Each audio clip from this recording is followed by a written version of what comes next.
नमस्कार दोस्तों, मैं हूं संतोष चौहान और आपका स्वागत करता हूं सनातन साहित्य में। दोस्तों, मेरे यह चैनल सनातन साहित्य को समर्पित है, अर्थात इसमें हम कविता के बारे में बात करेंगे।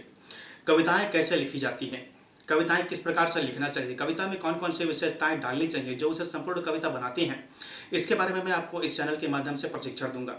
और दोस्तों, ये चैनल बनाने का उद्देश्य है आपको छंदबद्ध कविताओं के बारे में बताना, क्योंकि हम आजकल देख रहे हैं कि लोग मुक्त छंद की कविताएं ज़्यादा रच रहे हैं। और लोग मुक्त छंद की कविताएं इसलिए ज़्यादा रच रहे हैं क्योंकि उसे रचना करने में किसी प्रकार का कोई नियम नहीं होता है, किसी प्रकार का कोई बंधन नहीं होता है।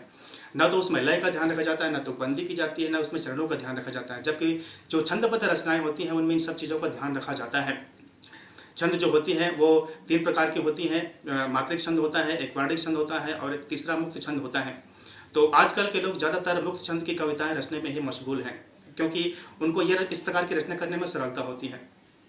जबकि मात्रिक और वार्णिक छंद में आजकल बहुत कम लोग कविताएं रच रहे हैं। तो मेरे इस चैनल का उद्देश्य है आपको छंदबद्ध कविताएं कैसे रचते हैं इसके बारे में प्रशिक्षण देना। तो दोस्तों, अगर आप मेरे वीडियोस को फॉलो करते रहते हैं तो छंदबद्ध कविताएं रचने में आपको जिस भी प्रकार की समस्या आती है वो सारी समस्याओं का समाधान इस चैनल के माध्यम से आपको मिल जाएगा। तो दोस्तों, मुक्त छंद की कविताएं और छंदबद्ध कविताओं में बहुत अंतर होता है। मुक्त छंद की कविताएं सुनने में उतना आनंद नहीं मिल पाता है जितना कि छंदबद्ध कविताएं रचनाओं को छंदबद्ध कविताओं को सुनने में मज़ा आता है।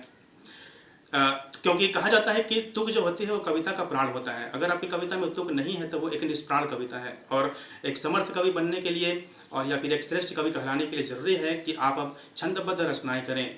आपकी कविता में तुक होना चाहिए, आपकी कविता में छंद होना चाहिए, तभी वो एक श्रेष्ठ कविता है और आप एक श्रेष्ठ कवि हैं।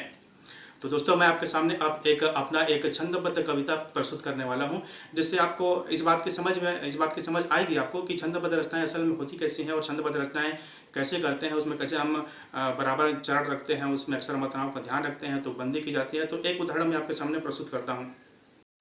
तो दोस्तों, ये है मेरी कविता जो कि छंदबद्ध है। इस कविता का टाइटल है शोषण गीत। और इसमें पहले की जो 2 पंक्तियां हैं उनमें मात्राओं की संख्या बिल्कुल बराबर है। आगे भी जो इसमें 7 पद्यांश दिए हुए हैं उनमें भी मात्राएं बिल्कुल बराबर हैं। छंदबद्ध नियमबद्ध तरीके से ये लिखी गई कविता है। हर पद्यांश में 5 पंक्तियां हैं, जिसमें से 5वीं पंक्ति जो है वो बोल में से लिया गया है। तो नियमबद्ध या फिर छंदबद्ध कविता किस प्रकार होता है, आइए देखते हैं। ये बिल्कुल सुरीली कविता है, इसको आसानी से हम गा सकते हैं, आसानी से पढ़ सकते हैं, शब्दों का इसमें प्रवाह होता है। तो छंदबद्ध कविता कैसी होनी चाहिए, ये एक एग्जाम्पल मैं आपको देता हूँ। कविता का शीर्षक है शोषण गीत। केवल श्रम के प्रति निज मन उद्यत करिए, कर्म कीजिए फल की चिंता मत करिए। दोस्तों, आजकल हम जानते हैं कि लोग एक दूसरे का शोषण कर रहे हैं, दूसरे से काम कराते हैं लेकिन उसको पैसा देना नहीं चाहते, उसका प्रतिफल उसको नहीं देना चाहते। कर्म करो और फल की चिंता मत करो, ये कहने का अधिकार भगवान को है, किसी व्यक्ति को नहीं है, खासकर ऐसे व्यक्ति को जिसका कि दायित्व बनता है कि वह कुछ दे। ठीक है। चोर डाकुओं के युग में तुमको है वित्त बचाना, चाह रहे क्या हत्यारों को अपना गला दिखाना, जोखिम के जीवन से अच्छा है गरीब रह जाना। धन के प्रति अपना मन सदा विरत करिए, कर्म कीजिए फल की चिंता मत करिए। क्या सूरज पालोगे दिवाली में दीप जलाकर, आखिर कितने चांद कमा लोगे तुम ईद मनाकर। कितना रस दोगे जिह्वा को मीठे व्यंजन खाकर, सारे उत्सव छल इनसे नफरत करिए, कर्म कीजिए फल की चिंता मत करिए। तो दोस्तों, जिस प्रकार से मैं कविता पढ़ रहा हूं, शब्दों का इसमें प्रवाह आप आसानी से देख सकते हैं।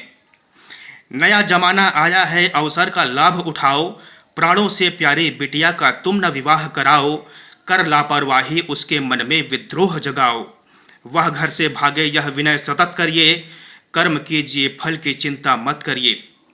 शोषण करने वालों के तर्क को सुनिए, उस पर मैंने व्यंग्य कसा हुआ है इस कविता में। कहते हैं ईश्वर का प्रेम बरसता है निर्धन पर, भले न भोजन हो खाने को और न पट हो तन पर। उन्हें सफल कर बोझ पाप का सह न सकूंगा मन पर। मन कहता है उन्हें न कभी प्रगत करिए, कर्म कीजिए फल की चिंता मत करिए। अगला पद्यांश। अनुभव कहता है रुपयों में सुख का वास नहीं है, जो विश्राम अधन में धनवानों के पास नहीं है। तो ईश्वर का अनुचर है तू धन का दास नहीं है। आंदोलन कर स्वयं को न आहत करिए, कर्म कीजिए फल की चिंता मत करिए। अगला पद्यांश। चिंता बड़ी भयंकर है, यह सेहत खा जाती है। चिंता मृत्यु सखी, आने वाले यम की पाती है। अंधकार से भर देती यह मनुष्य की छाती है। दायित्व हैं बड़े थोड़े, हिम्मत करिए। कर्म कीजिए, फल की चिंता मत करिए। आगे, क्या तुम समझ रहे हो यह मेरे मुख की वाणी है? अरे कृष्ण क्या क्षुद्र जगत का साधारण प्राणी है? सदियों से सुनते आए यह गीता कल्याणी है। उनके सम्मुख शीश जरा अवनत करिए। कर्म कीजिए, फल की चिंता मत करिए। तो दोस्तों, ये है शोषण पर आधारित मेरी कविता। एक छंदबद्ध कविता का ये मैंने आपके सामने उदाहरण प्रस्तुत किया है और आपने इसमें देखा कि शब्दों का इसमें प्रवाह होता है छंदबद्ध कविता में। उसे पढ़ना या गाना बहुत आसान होता है, वरना अगर शब्दों का प्रवाह नहीं होता है तो पढ़ना काफ़ी कठिन हो जाता है। ठीक है, तो मित्रों, ये था मेरा एक उदाहरण छंदबद्ध कविता। तो दोस्तों, ये थी मेरी छंदबद्ध कविता। उम्मीद करता हूँ कि आपको अच्छी लगी होगी, पसंद आई होगी। अगर आपको मेरी ये कविता पसंद आई हो तो लाइक करिएगा, शेयर करिएगा, कमेंट करिएगा। और अगर आप कविता पढ़ते हैं या फिर कविता लिखने में रुचि रखते हैं तो फिर मेरे चैनल को सब्सक्राइब कर लीजिएगा। तो दोस्तों, आज की वीडियो में बस इतना ही। अगली वीडियो में मिलते हैं, तब तक के लिए धन्यवाद। जय हिंद, जय भारत, जय छत्तीसगढ़।